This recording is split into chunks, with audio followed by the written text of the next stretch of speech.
Amerika Davlat Majlisi Xitoy ishlari ijroiya komitetining a'zosi 30 dekabr kuni maxsus axborot e'lon qilish yig'inichib, Xitoy hukumatining pensiyaga chiqqan Uyg'ur doktor Gulshan Abbosni qonunsiz holda 20 yillik qamoq jazosiga hukm qilganligini qattiq aybladi.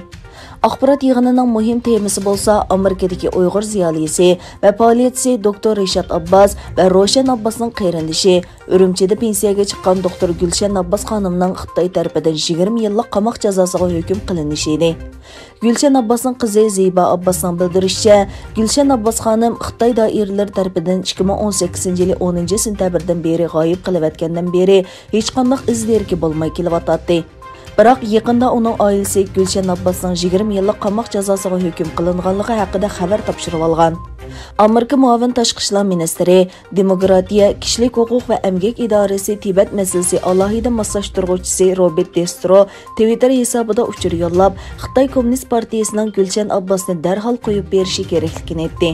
Amerika Davlat Majlisi Xitoy ishlari ijroiya komitetining raisi James Makrovin so'z qilib mundaq dedi: Gulshan Abbosning 20 yillik kesib etilishini biz Xitoyning uning Amerikadagi yaqinlarining kishilik huquq faoliyatlari uchun o'ch ilish niyatida qilganligiga ishonamiz. Xitoy hukumatining erkin fikr qilayotganlarni jimoqtirish uchun ularning gunohsiz yaqinlarini nishonlashi axloqiy jihatdan ayblanishga tegishlik.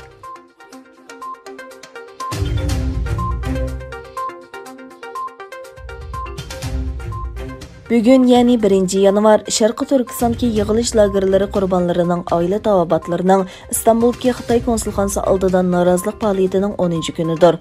Oila a'zolari Xitoy turmalariga yoki yig'ilish lagerlariga solangan Turkiyadagi Uyg'urlar Istanbuldagi Xitoy konsulxonasidan oilalari haqida aniq izohat berishni talab qilmoqda. Lager qurbonlari oila tavobatlarining Istanbuldagi Xitoy konsulxonasi oldida faoliyati Turkiya jamiyatining va axborot vositalarining diqqatini qo'zg'agan bo'lib, tonilgan jurnalistlar, diniy rahbarlar va siyosiy partiya vakillari Xitoy konsulxonasining oldidagi faoliyatga qatnashib, o'zlarining lager qurbonlari yaqinlarining yanida ekanligini bildirishmoqda.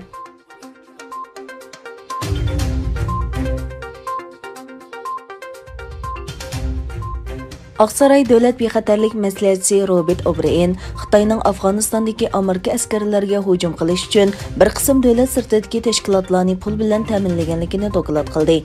Amerika prezidenti Donald Trump erishgan istixborot uchuridan ma'lum bo'lishicha, Xitoy davlat sirtidagi kuchlarga Afg'onistondagi Amerika askarlariga hujum qilish uchun pul bergan. Axios to'rining bir yuqori darajalik amaldorni naql keltirgan xabarga qaraganda, Trump 17 dekabr bu vaqtdagi axborot uchurini topshirib olgan. Axborotning to'g'riligi teqi isbotlanmagan bo'lsa-mu, Trump hukumatining bu masala to'g'risida bayonot e'lon qilishi mo'ljallanmoqda.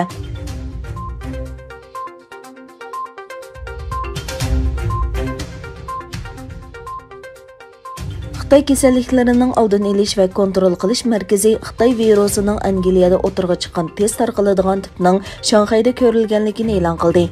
23 yoshli bir ayol bemor Xitoy virusining bu xil o'zgargan tipi bilan yuqumlangan.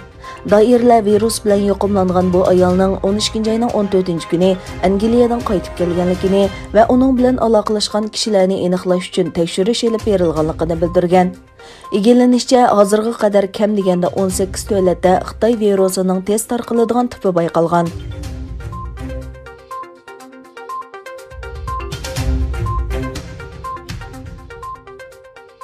Aqli iqtidorli telefon ishlab chiqaruvchi Amerika olma şirkati bir kunda Xitoydagi mingdin do'konidan 39 ming o'yinni elayotgan. Olma şirkatining 39 ming o'yinini mingdin do'konidan chiqarib etishi Xitoy doiralarining ijozatnomasi yo'q o'yinlarga qarshi harakat qo'llangan mezgilga to'g'ri kelgan. Olma şirkati ijozatnomasining vaqti to'shqan degan sabab bilan bu o'yinlarni o'chirayotgan. O'yindan boshqa olma şirkati yana app bozoridan ba'zi qo'llanishchan programmalarni o'chirayotgan. Egallanishicha, mavhum do'kondan o'chirilgan detallarning umumiy soni 46 mingdan oshadi ekan. Do'kondagi 500 ming haqliq o'yindan faqat 74 mingining qolganligi ma'lum. Olma şirkati applarni o'chirib etish sababi haqidagi savollarga to'g'ri javob bermagan.